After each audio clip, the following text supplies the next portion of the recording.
Padre suspeito de causar colisão com morte na BR-104 vai responder por crime culposo. Acidente no Cariri paraibano deixa uma vítima fatal e 4 pessoas feridas. Telhado do Mercado Central desaba parcialmente e obra de reparo é retomada no local. E ainda, Campinense apresenta novo treinador. No 13, Walter Júnior oficializa candidatura para reeleição à presidência do clube. Hoje é terça-feira, 17 de novembro de 2020. O Borborema Notícias está no ar.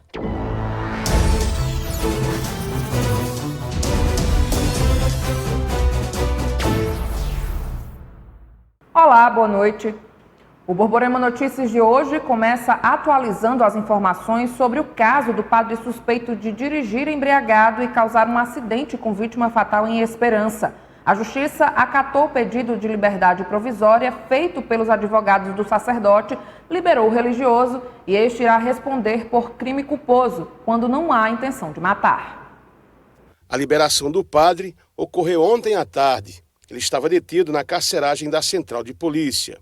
Foi uma determinação judicial. O padre foi detido após um acidente em Esperança, foi trazido para a custódia aqui na carceragem da Central, em razão do efeito que ocorreu lá na cidade com a família das vítimas. E ontem à tarde a juíza determinou a sua soltura, uma liberdade provisória. Agora o processo já está na Justiça e ele vai responder sobre as penas da lei em razão do que ele praticou. Delegado, e no despacho da juíza, baseia-se em quê, especificamente? Ele se baseia na lei. O grande problema é que o crime de trânsito é um crime considerado culposo. Já existe até decisão do STF. Alguns juízes, alguns doutrinadores entendem que o crime, principalmente com embriaguez ao volante, devia ser doloso. Se fosse doloso, com certeza ele ficaria preso até decisão da Justiça.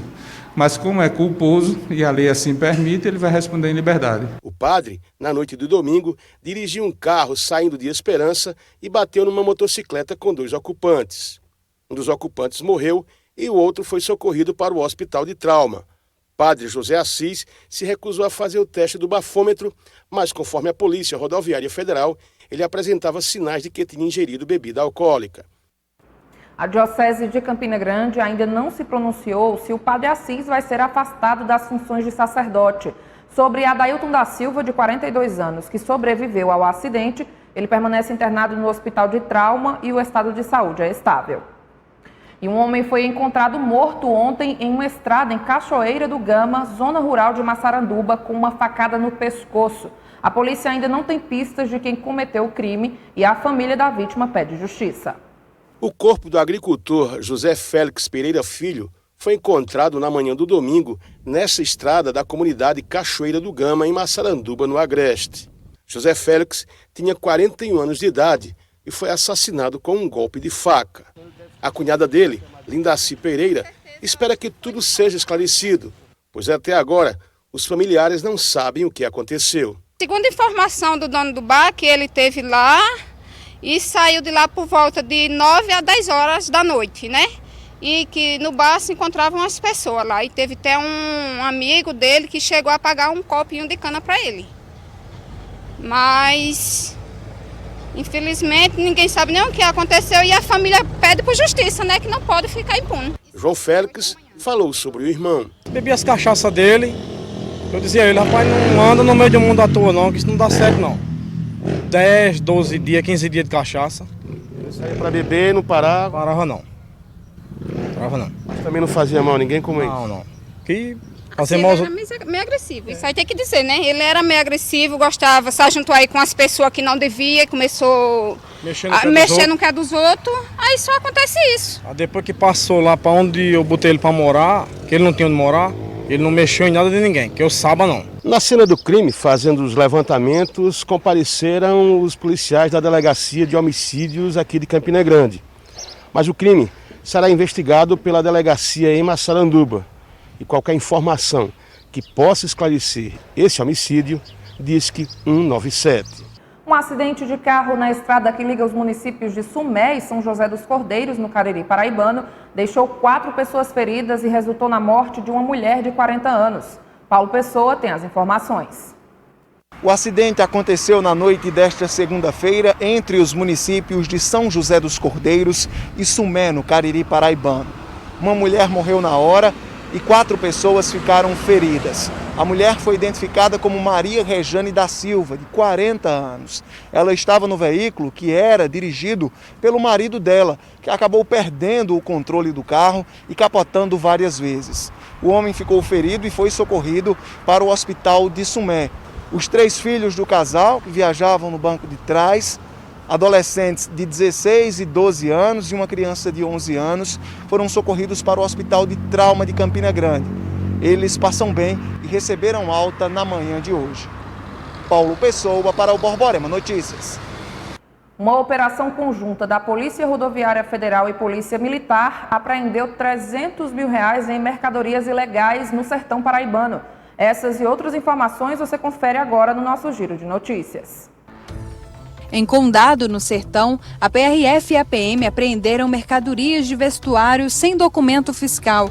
O material foi avaliado em cerca de R$300 mil. A ação aconteceu ontem na BR-230 durante uma abordagem a um ônibus. Todas as poltronas do veículo foram retiradas para transportar a mercadoria e o motorista acabou detido. Em Belém do Brejo do Cruz, no Sertão, a PM prendeu um homem por porte ilegal de arma de fogo. O caso aconteceu quando a polícia abordou o suspeito em um veículo. Com ele foi encontrado um revólver e ainda foram apreendidas 5 munições. Em Patos, também no Sertão, um jovem de 21 anos de idade sofreu uma tentativa de homicídio. A vítima foi atingida por disparos de arma de fogo no bairro Santo Antônio. Nenhum suspeito foi preso pelo crime e a vítima foi socorrida para o complexo hospitalar. Em nova ação da Operação Calvário, o ex-governador da Paraíba, Ricardo Coutinho, do PSB, o conselheiro afastado do Tribunal de Contas do Estado, Arthur Cunha Lima, e outras 4 pessoas viraram réus após o Superior Tribunal de Justiça acolher uma denúncia do Ministério Público Federal. O STJ recebeu a denúncia ontem e publicou hoje o despacho em que intima os réus a apresentarem defesa no prazo de até 15 dias. Eles são investigados por participação em um suposto esquema para que as contas da gestão da Cruz Vermelha Brasileira, então operadora do Hospital de Emergência e Trauma de João Pessoa, fossem aprovadas pelo TCE. O advogado de Ricardo Coutinho, Eduardo Cavalcante, informou que a defesa vai se inteirar do teor do despacho antes de emitir um posicionamento oficial sobre o assunto. Já a defesa de Arthur Cunha Lima ainda não se pronunciou. Veja a seguir, parte do telhado do Mercado Central desaba e obra de manutenção que estava parada é retomada no local.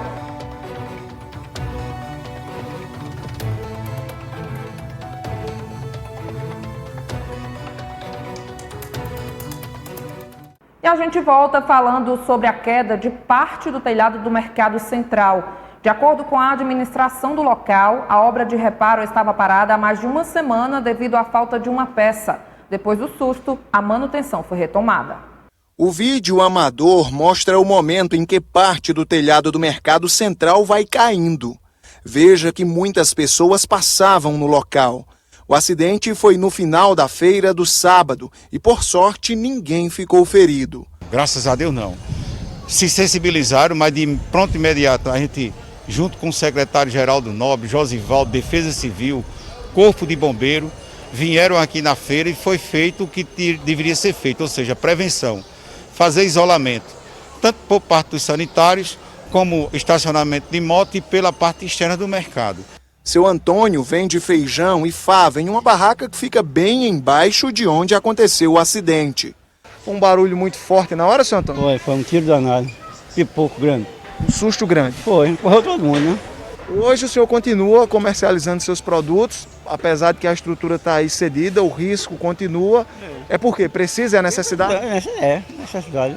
Senão não paga a dívida que tem. Este outro comerciante que trabalha na parte interna também estava no local quando tudo aconteceu. 3h30 para 4 horas, chegou a arriar e a gente estava aqui, né?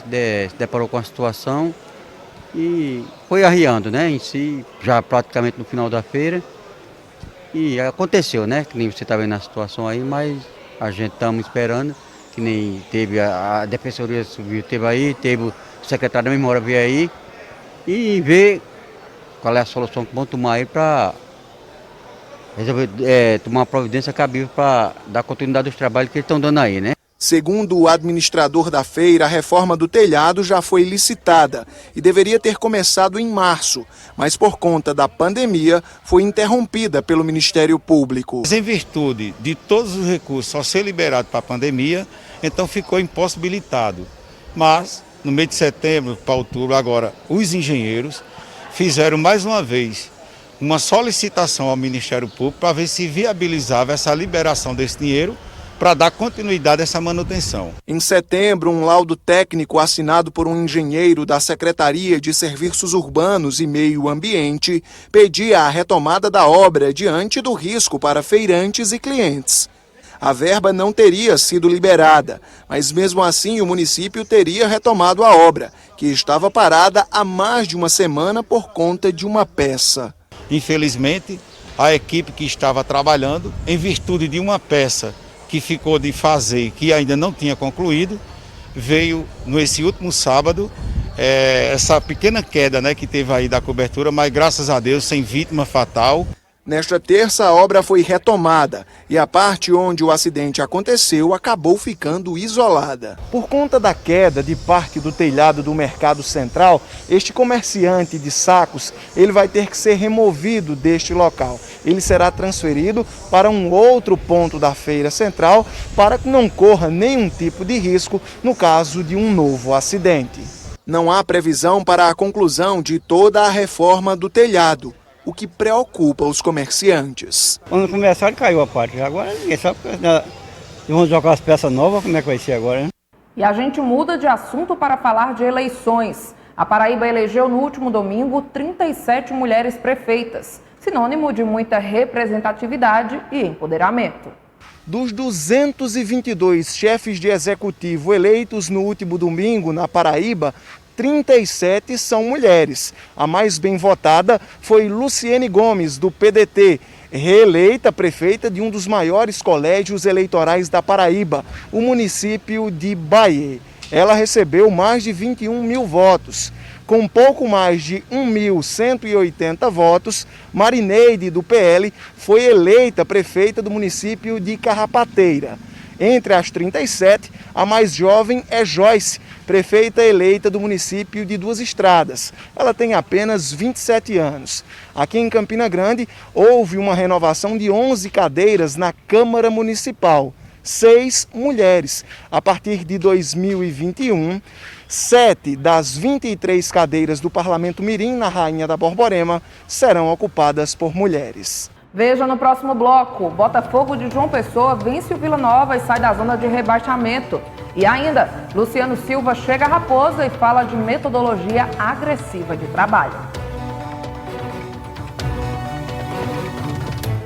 Chegou a hora de falar de futebol e vamos começar pela Série C do Campeonato Brasileiro. O Botafogo de João Pessoa surpreendeu fora de casa e venceu o Vila Nova por 1-0 na noite de ontem pela 15ª rodada. Confira como foi a partida. Nos últimos 7 jogos só sofreu um do Manaus. Olha o Vitinho, bateu pra dentro! Gol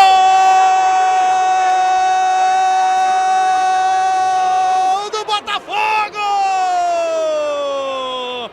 Everton Ribeiro na raça! Abre a lata do Vila Nova no Oba! Tem escanteio fechado, desvio para trás, Felipe pegou! Voltou essa bola, tentou girar, o Thales foi empurrado, o zagueiro Darley! É pênalti! Com pressa o Vila Nova, Alain Mineiro, partiu, bateu, Felipe! Felipe! Pega o pênalti para o Botafogo! Escanteio batido pelo Biancucci! Gol!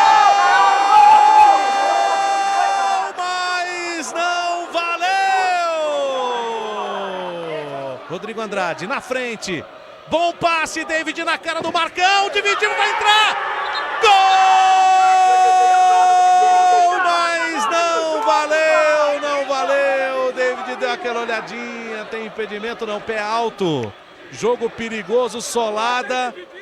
Ainda pela Série C, o 13 continua se preparando para a eleição da presidência. O prazo para a inscrição de chapa terminou hoje e apenas a chapa encabeçada pelo atual presidente, Walter Cavalcante Júnior, foi inscrita. A única alteração diz respeito à mudança do vice. É que Walter Júnior vai concorrer à reeleição ao lado de João Paiva Filho. Com muita honra, mais uma vez a gente registra uma chapa para concorrer ao pleito da executiva do maior clube do estado da Paraíba, o nosso amado 13 Futebol Clube. A gente espera, de toda forma, tirar o 13 não só dessa situação que hoje se encontra no Z2, mas sabemos nós que ainda temos total condição de até, de repente, disputar a última vaga no G4. Mas o nosso foco hoje é deixar o 13 na Série C e continuar, concluir os projetos que nós demos início em 2019, tais como um planejamento excelente que a gente vem feito desde novembro de 2019 com a área fiscal do clube. Nós acreditamos que um pouco mais para frente a gente vai estar com a questão fiscal do 13 toda regularizada. E se Deus quiser, buscar o que vier pela frente de melhor para o clube, em patrocínios, em receitas, para a gente poder depois construir o CT, que a gente também sonha que isso aconteça. De repente, quem sabe uma concentração. São promessas que a gente sonha em fazer, até pelo amor que nós temos ao clube. E temos certeza que com a união de todos, um foco e muito trabalho, a gente espera que a continuidade do nosso trabalho seja coroada com êxito em tudo que a gente tenha por fazer. Na Toca da Raposa, ontem foi a vez da diretoria apresentar o novo treinador. Luciano Silva, que é gaúcho de Porto Alegre, já teve passagem pelo 13, destacou um pouco da sua trajetória como técnico e falou como será a sua metodologia de trabalho à frente do time rubro-negro. Resido aqui há 9 anos e daí já trabalhei no 13, trabalhei no Galícia, na Bahia, trabalhei no Corinthians Alagoano, em Maceió, Serrano aqui, Desportivo Guarabira também. Foram os clubes basicamente onde eu trabalhei. Minha última passagem no cenário do futebol foi como auxiliar técnico do Rafael Jacques no Remo, este ano até início de março, antes da pandemia. Então tem uma trajetória já há algum tempo, dos 8 anos até os 43 agora, já tem algumas histórias aí no currículo. Na verdade a gente se adapta ao processo e a metodologia existe, mas a gente tem que se adequar a muitas características e as ideias e os perfis que a gente tem dos atletas, isso é o fundamental. Mas metodologia de qualidade de jogo, de posse de bola, de imposição, de marcação agressiva, de tentar o gol, e mesmo tendo a solidez, e é uma frase que eu sempre uso, isso não é questão de retranca, pelo contrário, porque o sistema defensivo começa lá na frente. Um time que não toma gol fica mais perto de vencer, porque existe o jogo mental depois que tu toma o gol. Então tu precisa sim ter uma solidez para depois sim fazer o gol primeiro que o adversário. E o Borborema Notícias fica por aqui. A gente volta a se encontrar amanhã aqui na TV Borborema, sempre a primeira. Você fica agora com o SBT Brasil. Para você, uma ótima noite e muito obrigada pela sua companhia.